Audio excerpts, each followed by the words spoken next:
Donald Trump rencontre des familles de Japonais enlevés par la Corée du Nord. La Corée du Nord a reconnu en 2002 avoir envoyé des agents kidnappeurs 13 Japonais dans les années 1970 et 1980 pour former ces espions à la langue et la culture japonaise. Le président américain Donald Trump a rencontré ce mardi à Tokyo des familles de ressortissants japonais enlevés par la Corée du Nord pendant la guerre froide, un dossier qui empoisonne les relations du Japon avec Pyongyang depuis des décennies.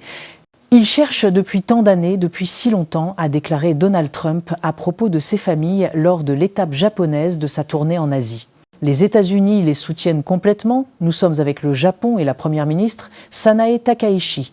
Nous allons en discuter, nous gardons toujours cela à l'esprit, a-t-il ajouté. La Corée du Nord a reconnu en 2002 avoir envoyé des agents kidnappeurs 13 Japonais dans les années 1970 et 1980 pour former ces espions à la langue et la culture japonaise. Mais le Japon en recense officiellement 17 et pense qu'un nombre bien plus élevé de ses citoyens ont été enlevés.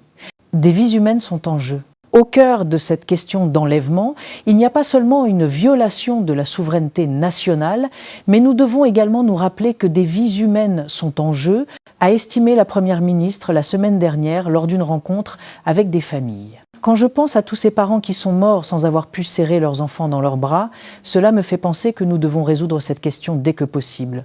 Je ferai de mon mieux pour parvenir à une avancée décisive, avait-elle assuré, se disant prête à rencontrer le dirigeant nord-coréen Kim Jong-un en personne.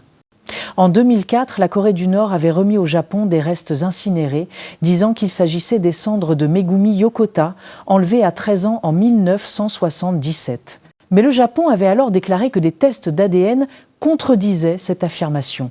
J'ai donné naissance à ma fille et l'ai élevée pour qu'elle soit heureuse et joyeuse, mais je l'ai vue disparaître soudainement, sans raison valable, a déclaré la semaine dernière Saki Yokota, 89 ans, la mère de Megumi. Donald Trump avait déjà rencontré des familles de citoyens enlevés à 2 reprises lors de son premier mandat, en 2017 et 2019,